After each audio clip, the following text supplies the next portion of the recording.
চিকিৎসা বৃত্তিক সেৱা হিচাপে লৈ টিয়কৰ ধাৰিগাঁৱত এদল যুৱ চিকিৎসকে বিনামূল্য অনুষ্ঠিত কৰিছে স্বাস্থ্য পৰীক্ষা শিবিৰ। যোৰহাটৰ অন্যতম স্বাস্থ্য সেৱা কেন্দ্ৰ চিপি হেল্থ ক্লিনিকৰ উদ্যোগত কাকজান ধাৰিগাঁও প্ৰাথমিক বিদ্যালয়ৰ প্ৰাংগণত এটি বিনামূলীয়া স্বাস্থ্য পৰীক্ষা শিবিৰ অনুষ্ঠিত কৰা হয়।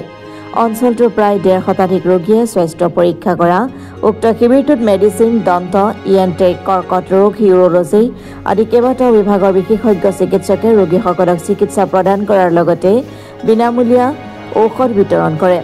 উল্লেখযোগ্য যে স্বাস্থ্য সেৱাৰ দৰে বৃত্তি গ্ৰহণ কৰি এইদৰে গ্ৰাম্যাঞ্চলত আগবঢ়োৱা বিনামূলীয়া চিকিৎসাৰ বাবে উক্ত চিকিৎসকৰ দলটোক ৰাইজে অশেষ ধন্যবাদ আৰু কৃতজ্ঞতা জ্ঞাপন কৰাৰ লগতে প্ৰতিগৰাকী চিকিৎসক এইদৰে ব্যস্ততাৰ মাজত কিঞ্চিত সময় উলিয়াই ৰাইজক সেৱা আগবঢ়াই যাবলৈ আহ্বান জনায়।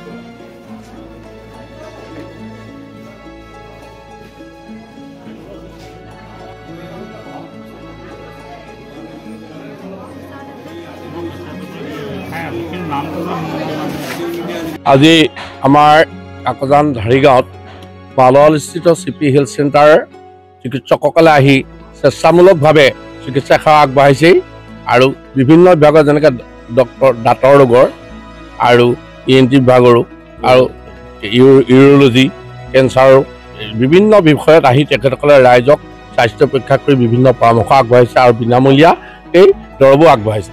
এটি অতি আদৰণীয় বিষয় আৰু এই বিদ্যালয়ৰ স্থানীয় বিদ্যালয়ৰ জন্ম শিক্ষক এই গাঁৱৰে, গতিকে এই সভাতে মই তেখেতসকলক শ্ৰদ্ধা জনাইছোঁ গাঁওবাসীৰ হৈ আৰু সমূহ চিকিৎসক সকলোলৈ মই এটা আহ্বান জনাইছোঁ যাতে চিকিৎসাটো এটা ৰাইজৰ সেৱা হিচাপে লৈ তেখেতসকলেও যাতে এনেধৰণে আগলৈকে সকলোৱে যি সেৱা আগবঢ়ায় সকলো ৰাইজ সমান উপকৃত হ'ব, ইয়াৰ কাৰণে মই সকলোকে বিনম্ৰ আহ্বান জনাইছোঁ।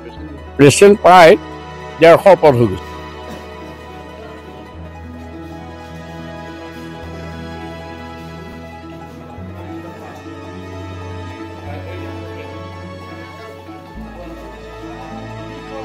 টিয়কৰ পৰা বিৰাজ বৰাৰ ৰিপৰ্ট, অসম টুডে।